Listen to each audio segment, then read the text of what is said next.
की तो बड़ी महिमा है और सारा खेल सत्संग से ही है। सत्संग में आकर के ही जीव पर भगवान की कृपा होती है और सत्संग से ही मोक्ष भी मिलता है, भगवान का धाम भी मिलता है।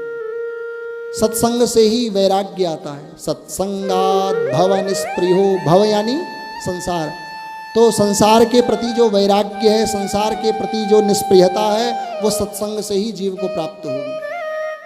सत्संगात भव निस्पृहो गुरुमुखाश्रीशं प्रपद्यात्मवान् प्रारब्धं परिभुज्य कर्म शकलं प्रक्षीण कर्मांतर न्यासादेव निरंकुशेश्वर दया निरलो न मायान्वयो हार्दानुग्रह लब्धमद्य धमनी द्वारा बहिर्निर्गतः। सत्संग से ही संसार के प्रति निष्प्रियता होगी। सत्संग में आओगे तब कोई वैष्णव, कोई संत, कोई महापुरुष गुरु के रूप में, आचार्य के रूप में मिलेगा। घर बैठे रहोगे तो कोई नहीं मिलेगा आचार्य, कोई महापुरुष। और सत्संग में आओगे तो उनकी वाणी से प्रभावित होकर भगवान में तुम्हारा मन लगेगा। संतों के प्रति किसी वैष्णव की शरणागति कर लोगे, उनको गुरु बना लोगे, उनसे मंत्र ले लोगे, तो मंत्र दीक्षा प्राप्त करते ही जब तुमने उन संत भगवान को, अपने गुरुदेव भगवान को आत्मसमर्पण कर दिया, तब जाकर के संतों का तो स्वभाव होता है कि संतों को जो कुछ मिले वो भगवान को अर्पित कर देते हैं। तुम ही निवेदित भोजन करही प्रभु प्रसाद पटभूषण धरही। और भगवान, वो संत भगवान तुमको क्या करेंगे, तो सीधे भगवान के चरणों में समर्पित कर देंगे, तुम्हारी शरणागति करा देंगे।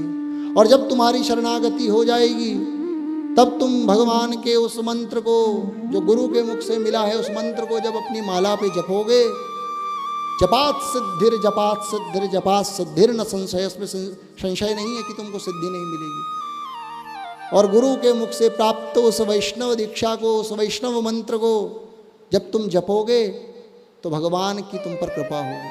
और भगवान की क्या कृपा होगी, तो कहा तुम्हारे क्रियमाण और तुम्हारे संचित कर्मों को भगवान नष्ट कर देंगे और प्रारब्ध तुम्हारे ऊपर छोड़ देंगे कि प्रारब्ध भोगना पड़ेगा, उसको भोगो। और फिर जब तुम्हारे प्रारब्ध, संचित और क्रियमाण कर्म नष्ट हो जाएंगे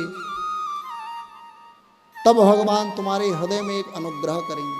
क्या अनुग्रह करेंगे, तो कहा हार्दानुग्रह लब्ध मध्य धमनी द्वारा बहिर्निर्गता। भगवान जैसे योगी लोग तो स्वयं सुषुम्ना नाड़ी का छेदन करके अपने ब्रह्मरंध्र से प्राणों का त्याग करते हैं, उनको तो प्रयास करना पड़ता है, लेकिन भगवान के भक्तों को नहीं करना पड़ता। स्वयं भगवान उनकी अनेक नाड़ियों की मध्य जो सुषुम्ना नाड़ी है उसका भेदन करके उस जीव को अपनी गोदी में लेकर के शरीर से बाहर निकलते हैं। और फिर इंद्र लोक होते हुए, वरुण लोक होते हुए, कुबेर लोक होते हुए, अन्य जितने लोक हैं उन लोकों से होते हुए भगवान उस जीव को वैकुंठ लेकर के चलते हैं। और जो ही वो जीव वैकुंठ पहुंचता है तो वो भगवान का पार्षद हो जाता है। वो भी शंख चक्र गदा पद्मधारी चतुर्भुजी पीतांबरधारी भगवान का ही स्वरूप हो जाता है। तो कहने का अर्थ क्या है कि मुक्ति, भगवत प्राप्ति, ये सब सत्संग से ही होगा। इसलिए सत्संग की इतनी महिमा है। और बिना सत्संग किए तो कुछ भी नहीं होगा। सारा प्रारंभ सत्संग से ही होगा। इसलिए बंधुओं, सत्संग की बहुत महिमा है। भगवान अन्य साधनों से उतने प्रसन्न नहीं होते जितना भगवान सत्संग से प्राप्त होते हैं। और भगवान स्वयं कहते हैं कि ना मुझे कोई यज्ञ, जप, तप, तीर्थ, अन्य जितने साधन हैं उन साधनों से तुम मुझे प्राप्त नहीं कर सकते जितना कि मैं सत्संग से जीव को प्राप्त हो जाता हूँ।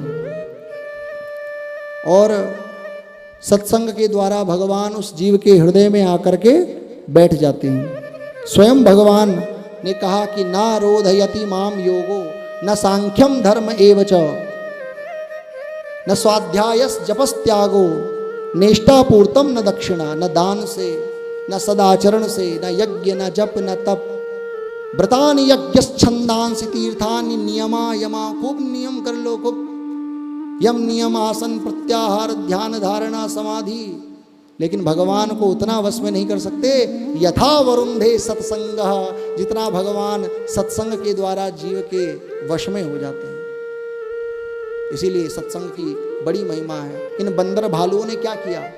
सुग्रीव, जामवंत, हनुमान और अनेक अनगिनत बंदरों को भगवान का साकेत मिल गया। ये बंदरों ने तो वेद भी नहीं पढ़ा, ना ये गुरुकुल गए, ना इन्होंने गुरु दीक्षा ली। ब्रज की गोपियों ने क्या किया? मथुरा की उन यज्ञ पत्नियों ने क्या किया? वो तो अनपढ़ थी, और वो पति स्वाहा स्वाहा कथा आएगी, उनको भगवान नहीं मिले। और उन गवार ग्वालिनियों को, गोपियों को भगवान मिल गए। उन मथुरा की यज्ञ पत्नियों को, ब्राह्मण पत्नियों को भगवान मिल गए। बंदर भालुओं को व्याध भगवान के चरण में उसने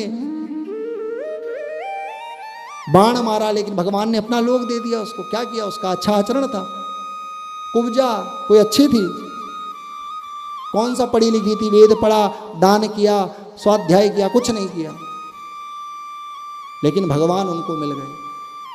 सुग्रीवो हनुमान ऋक्षो गजो गृद्धो वणिक पथा। गजराज गजेंद्र की कथा है कि उसने क्या किया? वो तो मूर्ख मूढ़ योनि में है, कुछ कर भी नहीं सकता, भगवान का ध्यान भी नहीं कर सकता, लेकिन उस गजराज को भगवान मिल गए। सुग्रीवो हनुमान ऋक्षो गजो गृद्धो वणिक पथा। व्यादः कुब्जा ब्रजे गोप्यो यज्ञपत्न्यस्तथा परे।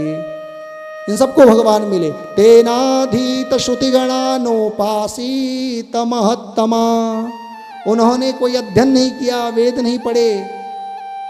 नोपासीत महत्तमा, किसी महत्पुरुष संतों का सेवन भी नहीं किया, उनकी सेवा भी नहीं की। तेनाधीत श्रुतिगणानोपासीत महत्तमा, लेकिन उन्होंने केवल सत्संग किया, और सत्संग के ही द्वारा उन्होंने भगवान की प्राप्ति कर ली।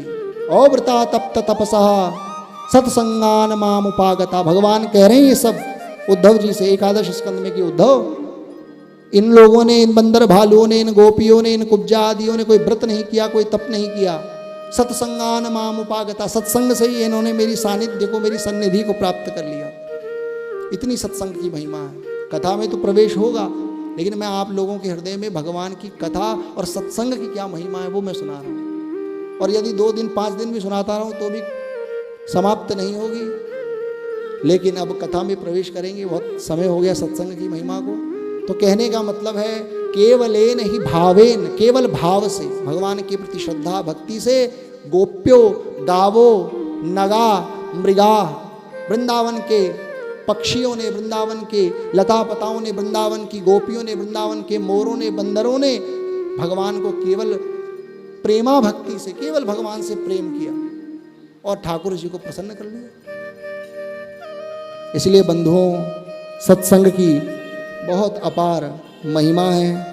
जितनी महिमा सत्संग की कही जाए उतनी ही कम है।